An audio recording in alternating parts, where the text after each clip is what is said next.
हमारा टॉपिक चल रहा था सेल्स प्रमोशन, जिसमें हमने उसकी मीनिंग, डेफिनेशंस, विशेषताएं और ऑब्जेक्टिव्स ये देख ली थी।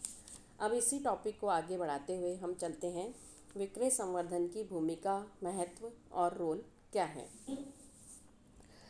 यद्यपि हम जानते हैं कि विज्ञापन व्यक्तिगत विक्रय वृद्धि के संपूर्ण महत्वपूर्ण साधन माने जाते हैं, किंतु आधुनिक प्रतिस्पर्धात्मक युग में विक्रय वृद्धि के ये साधन अपर्याप्त सिद्ध हुए हैं। बढ़ती हुई लागतों और प्रतिस्पर्धा ने उत्पादकों को इस एक तरह से मजबूर कर दिया है कि वो विपणन विधियों में नई नई विधियों की खोज करने के लिए उनको बाध्य कर दिया गया है। विक्रय संवर्धन विधियों का जन्म भी इसी प्रतिस्पर्धा के कारण हुआ है। इस संवर्धनात्मक युग में विक्रय संवर्धन के कुछ अनेक प्रकार के से लाभप्रद है। विक्रय संवर्धन विज्ञापन एवं व्यक्तिगत विक्रय की प्रभावशीलता में वृद्धि करता है और उपभोक्ताओं को प्रत्यक्ष रूप से क्रय करने के लिए प्रेरित करता है। व्यापारियों को विक्रय में सुविधा प्रदान करता है। अप्रत्यक्ष रूप से उपभोक्ताओं को सस्ते मूल्य पर माल प्रदान कर उनके जीवन में स्तर की वृद्धि करता है।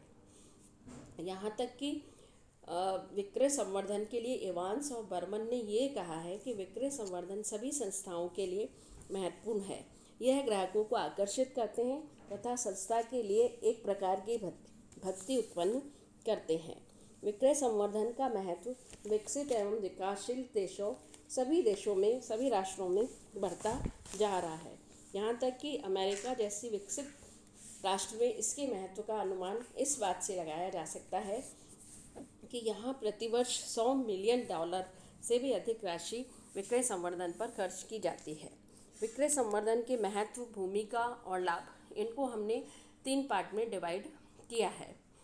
फर्स्ट है निर्माताओं के लिए महत्व, मध्यस्थों के लिए महत्व और उपभोक्ताओं के लिए महत्व।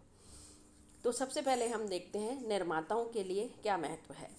तो सबसे पहला आता है निर्माताओं के लिए विज्ञापन में व्यक्तिगत विक्रय की प्रभावशीलता में वृद्धि। विक्रय संवर्धन के साधन विज्ञापन तथा व्यक्तिगत विक्रय की प्रभावशीलता में वृद्धि करते हैं। विज्ञापन व्यक्तिगत विक्रय बहुत बड़ी सीमा तक विक्रय करते हैं, परंतु इनमें ये कमी रह जाती है या जो भी कमी रहती है उसकी पूर्ति विक्रय संवर्धन के साधन इसको पूरा कर देते हैं। इसके बाद आता है व्यापारियों को प्रोत्साहन। विक्रय संवर्धन के साधनों में व्यापारी को विज्ञापन प्रबंध के विक्रय संबंधी सहायता प्राप्त होती है, जो उसे अधिकाधिक माल विक्रय करने के लिए प्रोत्साहित करती है। इसके बाद हम लेते हैं विक्रय में वृद्धि। विक्रय संवर्धन साधनों में विक्रय वृद्धि होना स्वाभाविक है, क्योंकि इसमें विज्ञापन एवं व्यक्तिगत विक्रय की प्रभावशीलता बढ़ जाती है, जो स्वयं विक्रय वृद्धि करने में सहायक है। व्यापारी प्रोत्साहन मिल जाने पर और भी विक्रय वृद्धि करने की संभावना उनको और बढ़ा सकते हैं। इसके बाद आता है नवनिर्मित वस्तुओं की मांग में वृद्धि। नवनिर्मित वस्तुओं की मांग अथवा उसमें वृद्धि करने के लिए विक्रय संवर्धन के साधन एक तरह से रामबाण औषधि की तरह कहे जा सकते हैं। प्रीमियम एवं प्रतियोगिताएं या सैंपल्स या एग्जीबिशंस या फेयर्स नई नई वस्तुओं की बिक्री करने में सहायक सिद्ध हुए हैं। इसके बाद मौसमी वस्तुओं का सदैव विक्रय। विक्रय संवर्धन के साधन इसी मौसम में विशेष में काम आने वाली वस्तुओं के विक्रय को स्थायी बना देते हैं, अर्थात इसमें ऑफ सीजन विक्रय सरल हो जाता है। इसके बाद आता है संस्था की ख्याति। विक्रय संवर्धन के साधन व्यावसायिक संस्थाओं की ख्याति में भी वृद्धि करते हैं। कभी कभी प्रीमियम एवं नमूने संस्था की ख्याति में वृद्धि के लिए किए जाते हैं। इस प्रकार प्रतियोगिताएं भी संस्था की ख्याति के लिए आयोजित की जा सकती हैं। नेक्स्ट है वस्तुओं के नए प्रयोग। विक्रय संवर्धन के साधन कभी कभी वस्तुओं के नए प्रयोगों को प्रोत्साहन देते हैं। प्रतियोगिताओं के आधार पर तो कभी कभी वस्तुओं के नए उपयोग के सुझाव आमंत्रित किए जाते हैं। इसके बाद आता है प्रतिस्पर्धा पर विजय। विक्रय संवर्धन के साधनों से क्रेता को वस्तु के विक्रय के लिए प्रेरित किया जाता है। इसके लिए प्रीमियम या नमूने दिए जाते हैं। उसे विभिन्न साधनों से क्रय करने के लिए प्रेरित किया जा सकता है। इससे प्रतिस्पर्धा में हम विजय प्राप्त कर सकते हैं या विजय प्राप्त करना सरल हो जाता है। नेक्स्ट है व्यापारियों का सहयोग। उत्पादक व्यापारी विभिन्न प्रकार से सहयोग देता है। माल विक्रय और अन्य कार्यों में उत्पादक को व्यापारियों का सहयोग प्राप्त होता रहता है। फिर वस्तुओं में विश्वास। जब उपभोक्ता वस्तु के विक्रय से नमूने को वितरित कर दिए जाते हैं तो विक्रेता का वस्तुओं का क्रय से पहले ही उनमें विश्वास उत्पन्न हो जाता है। इसके बाद आता है प्रत्यक्ष निमंत्रण। विक्रय संवर्धन साधनों को निर्माता स्वयं नियंत्रित करता है।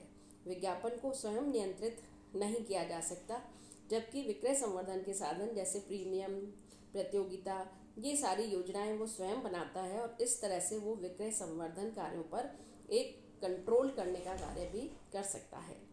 इसके बाद आता है कम विक्रय वाले क्षेत्रों में विक्रय वृद्धि। विक्रय संवर्धन के साधन कम विक्रय वाले भौगोलिक क्षेत्रों में वृद्धि करने में भी सहायक होते हैं। देश के या राज्य के जिन भागों में विक्रय कम होता है वहाँ हम विक्रय संवर्धन की विधियों के प्रयोग से विक्रय वृद्धि करना सरल हो जाता है। नेक्स्ट है नवीन बाजारों का विकास। विक्रय संवर्धन साधनों से निर्माता अपने नई नई वस्तुओं के बाजारों का आसानी से विकास कर सकता है, यानी उसका नए बाजार में प्रवेश आसानी से किया या सरल हो जाता है उसमें। नेक्स्ट, पुराने ग्राहकों को बनाए रखना। नए निर्माता विक्रय संवर्धन साधनों का प्रयोग कर विद्यमान निर्माताओं के ग्राहकों को तोड़ सकते हैं, और किंतु विद्यमान निर्माता स्वयं भी इन साधनों का उपयोग करके अपने ग्राहकों को सदैव के लिए अपना बनाकर रोक सकते हैं। तो इस तरह से ये जो प्रतिस्पर्धा चलती है ग्राहक को तोड़ने या रोकने की, उस प्रतिस्पर्धा में भी हम इसमें विजय प्राप्त कर सकते हैं। इसके बाद आते हैं मध्यस्थों के लिए महत्व। फर्स्ट आता है विभिन्न छूटों एवं सुविधाओं का लाभ। निर्माता अपने मध्यस्थों के लिए जो विक्रय संवर्धन योजनाओं का निर्माण करते हैं उनको ये छूटें, पुरस्कार, सुविधाएं आदि उपलब्ध कराते हैं, जिससे मध्यस्थों अतिरिक्त लाभ मिलते हैं। नेक्स्ट है विक्रय में वृद्धि। इन साधनों के कारण ग्राहक सहते ही माल के विक्रय करने के लिए प्रेरित होते हैं, जिससे मध्यस्थ के विक्रय में वृद्धि होती है। इसके बाद आता है प्रत्येक सौदे की मात्रा तथा राशि में वृद्धि। विक्रय संवर्धन साधनों के कारण ग्राहक एक साथ अधिक वस्तुएं खरीदते हैं। फॉर एग्जाम्पल 2 पैकेटों के साथ एक अतिरिक्त पैकेट वस्तु या मुफ्त में मिल जाती है, तो ग्राहक एक के बजाय 2 पैकेट खरीदता है, जिससे व्यापारियों के सौदे की खरीद की मात्रा बढ़ जाती है। नेक्स्ट है लागत में कमी। प्रति सौदे की राशि एवं मात्रा की में वृद्धि होने के कारण मध्यस्थों की लागतों में भी कमी आती है। इसके बाद लास्ट इसमें आता है लाभों में वृद्धि। प्रति सौदे की लागत में कमी आने से मध्यस्थों के कुल लाभों में भी वृद्धि होती है। तो ये हमने देखे मध्यस्थों के लिए क्या महत्व है। अब हम देखते हैं कि उपभोक्ताओं के लिए विक्रय संवर्धन की विधियों से उन उपभोक्ताओं को क्या लाभ होता है। तो सबसे पहले आता है नई नई वस्तुओं की उपलब्धता। विक्रय संवर्धन के अपनाने से निर्माताओं को का माल बिकता है और निर्माता नई नई वस्तु के निर्माण के लिए प्रेरित होते हैं और ग्राहकों को नई नई वस्तुएं उपलब्ध होती रहती हैं। नेक्स्ट, वस्तुओं एवं छूटों में प्राप्ति।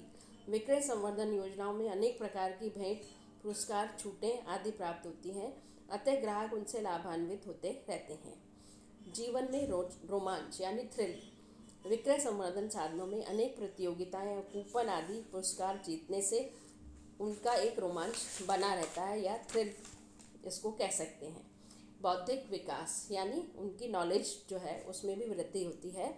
कई विक्रय संवर्धन प्रतियोगिताएं कराई जाती हैं और उसमें जब वो जीतते हैं प्रतियोगिता में तो उनके नॉलेज में वृद्धि होती है और उनका ज्ञान का या बौद्धिक विकास हो सकता है। नेक्स्ट इसमें आता है ज्ञान में वृद्धि। विक्रय संवर्धन के कुछ साधन ग्राहक के ज्ञान में भी अभिवृद्धि करते हैं, जैसे बुनाई मशीन वाले बुनाई का प्रशिक्षण देते हैं, धुलाई की मशीन वाले धुलाई का प्रशिक्षण देते हैं या मेथड बताते हैं, तो इससे ग्राहकों के ज्ञान में वृद्धि होती है। इसके बाद आता है कि ग्राहक कम मूल्य। विक्रय संवर्धन में निर्माता के प्रति लागत में कमी आती है, इससे उपभोक्ता को सस्ते मूल्य पर माल बेचने के लिए वह तत्पर रहता है। एंड लास्ट, उच्च सामाजिक जीवन स्तर। नई नई वस्तुओं की उपलब्धि, कम मूल्य पर अधिक वस्तुओं की उपलब्धि आदि के कारण ग्राहकों का जीवन स्तर स्वतः ही सुधरने लगता है। तो इस तरह से हमने देखा कि विक्रय संवर्धन निर्माता, मध्यस्थ, ग्राहक सभी के लिए लाभकारी है और इन सभी के जीवन में ये एक महत्वपूर्ण रोल निभाता है। अब जब हमने महत्व देख लिए हैं तो इसकी कुछ लिमिटेशंस भी होती हैं।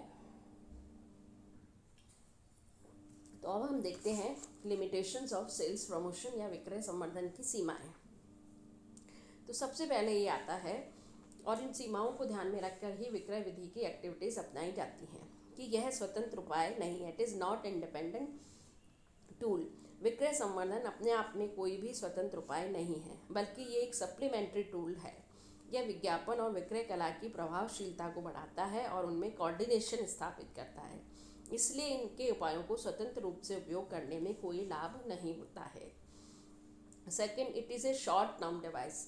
यह एक अल्पकालीन उपाय है। विक्रय संवर्धन की बड़ी सीमा ये है कि यह एक अल्पकालीन है, इसे सदैव अपनाया नहीं जा सकता। थर्ड, हम इसमें लेते हैं, it is non recurring efforts.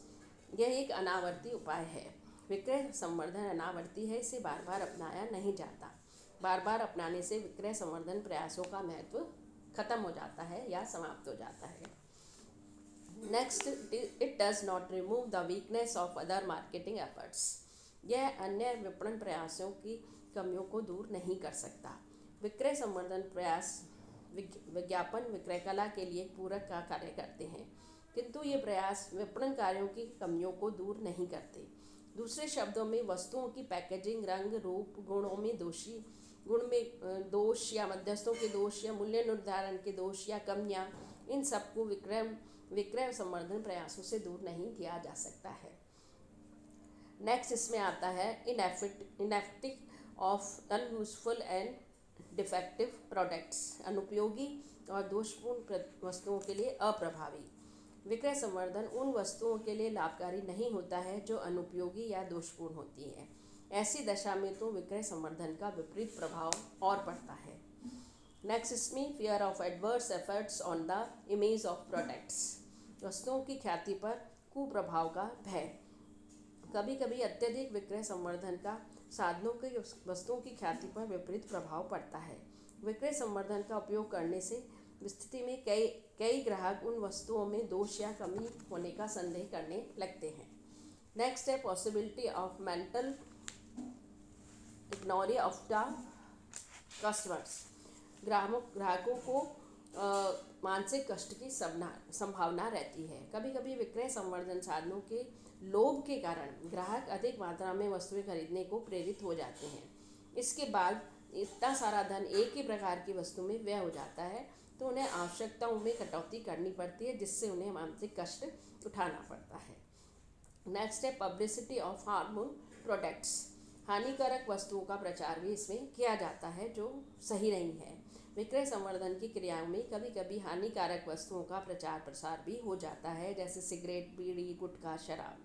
इनके अगर फ्री सैंपल्स भी बांट दिए जाएँ तो नागरिकों में बुरी आदत पड़ जाती है। नेक्स्ट है, इंक्रीजेस प्राइजेस, यानी मूल्यों में वृद्धि। विक्रय संवर्धन कार्यक्रमों में भारी व्यय होता है, इससे उत्पादक के मूल्यों में वृद्धि होने की संभावना बनी रहती है। And last, useless in sellers market. विक्रेता के बाजार में अनुपयुक्त। विक्रेता बाजार जो होता है उसमें विक्रेताओं का नियंत्रण हो और माल की आपूर्ति और माल की तुलना कम हो, तो विक्रय संवर्धन उपाय का कोई महत्व नहीं रहता है। इसलिए इन सीमाओं को देखकर, ये जो सीमाएं हैं, इन सीमाओं को देखकर ऐसा लगता है कि विक्रय संवर्धन की अनेक सीमाएं हैं। अगर विक्रय संवर्धन की एक्टिविटीज़ को अपनाया जाता है तो इन सीमाओं को ध्यान में रखकर ही अपनाया जाना चाहिए, अन्यथा विक्रय संवर्धन की जो एक्टिविटीज़ है उसका पॉजिटिव नहीं होकर नेगेटिव इफ़ेक्ट्स भी हो सकते हैं।